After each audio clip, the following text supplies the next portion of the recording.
यह कहानी बोझ की है। इस घर में दो भाई रहते थे। दोनों की शादी हो चुकी थी। दोनों की पत्नी हमेशा एक बात को लेकर लड़ती थी। वह थी उनके बाबूजी की बात। इस घर में दोनों के पिता भी रहते थे। अब वह बहुत बूढ़े हो गए थे, जिससे वह थोड़े परेशान भी हो जाते थे, जिससे वह कुछ भी कह देते थे। जब आदमी बूढ़ा हो जाता है तो कभी कभी कुछ बातें भी कह देता है, मगर हमें ध्यान नहीं देना चाहिए। लेकिन हम सभी लोग समझते नहीं है। बाबूजी आज बाहर गए थे। अभी तक वह वापस नहीं आए थे। शाम हो गई थी, सभी लोग घर में बैठे थे। उनकी पत्नी यही कह रही थी कि आज बाबूजी घर पर नहीं है, आज अच्छा लग रहा है, जबकि लड़के भी यही सोच रहे थे। मगर यह सोचना अच्छा नहीं है। बाबूजी घर वापस आ रहे थे, वह अभी रास्ते में थे, घर पर वह पहुंचे नहीं थे। तभी उन्हें आवाज आती है कि अगर वह घर पर नजर नहीं आते हैं तो अच्छा लगता है, मगर जब भी घर पर होते हैं तो हमेशा ही उन्हें देखकर बहुत गुस्सा आता है, क्योंकि अब वह काम तो कुछ करते नहीं है। ऐसा भी नहीं है कि जब हमारे पति खेत पर जाते हैं तो वहीं पर जाकर बैठ जाए, मगर ऐसा भी नहीं है। हम यहाँ पर बहुत जायद परेशान होते हैं और उनके खाने की आदत ऐसी हो गई है कि हर रोज अच्छा खाना बनना चाहिए, मगर अच्छा खाना हर रोज बनता तो है, मगर उन्हें इससे हटकर कुछ अलग चाहिए।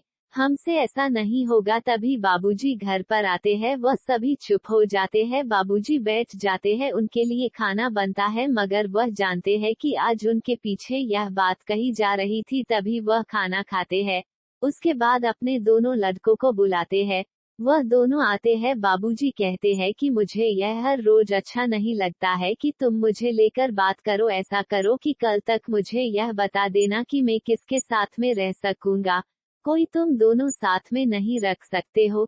तुम्हारी पत्नी को शायद मेरा रहना अच्छा नहीं लगता है। अगर ऐसा नहीं प्रश्नवाचक चिन्ह भी हो तो तुम ऐसा कर देना कि मुझे अलग ही कर देना, जिससे शायद तुम पर मैं बोझ न बन पाओ। यह बात सुनकर दोनों चुप हो जाते हैं। बड़े लड़के की पत्नी आती है। वह कहती है कि ऐसी बात न करे, हम ऐसा नहीं सोचते हैं। आप पता नहीं क्यों सोचते हैं। बाबूजी कहते हैं कि मैं तो वही कह रहा हूँ जो मैंने सुना था। बड़ा लड़का कहता है कि आप पता नहीं किन बातों पर ध्यान देते हैं। आपको नहीं सोचना चाहिए। आप अब आराम करो, रात हो गई है, इन बातों पर ध्यान नहीं देना चाहिए। बाबूजी सोने चले जाते हैं। जब सुबह होती तो बाबूजी को आज अच्छा लग रहा था। उन्हें कुछ सभी में नया दिखाई। सभी लोग उनकी सेवा कर रहे थे, मगर ऐसा क्यों हो रहा था? आज सब कुछ बदला हुआ नजर आ रहा था। ऐसा क्यों हो रहा था? वो समझ में नहीं आ रहा था। सब कुछ भूल गए थे, मगर यह बात आज भी है कि शायद वह सभी पर बोझ तो बन गए हैं, क्योंकि तभी आदमी बहुत दुखी हो जाता है। बाबूजी को लगता था कि शायद सब कुछ बदल रहा है। वो सोचते हुए गांव में जा रहे थे, तभी उनका एक दोस्त आता है और उनके हाल पूछता है। बाबूजी कहते हैं कि कुछ खास नहीं है, घर में वही बातें होती है जिनकी अब आदत सी हो गई है। हर रोज घर में वही बातें होती है जो अब सुनी जाती है। उनका कोई भी इलाज नहीं है। तभी बाबूजी का दोस्त कहता है कि ऐसा सुनकर तो बहुत अच्छा नहीं लगता है। हमेशा यही बातें हमें सुनकर यहाँ पर रुका नहीं जाता है, मगर कुछ कह भी नहीं सकते हैं। वो आगे चले जाते हैं, अपने खेत में जाकर बैठ जाते हैं। अपने खेत को देखते हैं। वह खेत जिसमें वह हर रोज काम करते थे, मगर आज वह सिर्फ उन्हें देख सकते हैं, काम नहीं कर सकते हैं। उनका बड़ा बेटा आता है और कहता है कि आप यहाँ पर क्या कर रहे हैं? तभी बाबूजी कहते हैं कि यह खेत देखकर ऐसा लगता है कि आज भी मुझे इसकी याद आती है। एक खेत ही है जो मुझे अपना मानता है, नहीं तो आजकल के बेटे तो बोझ ही समझते हैं। वह कहता है कि ऐसा नहीं है।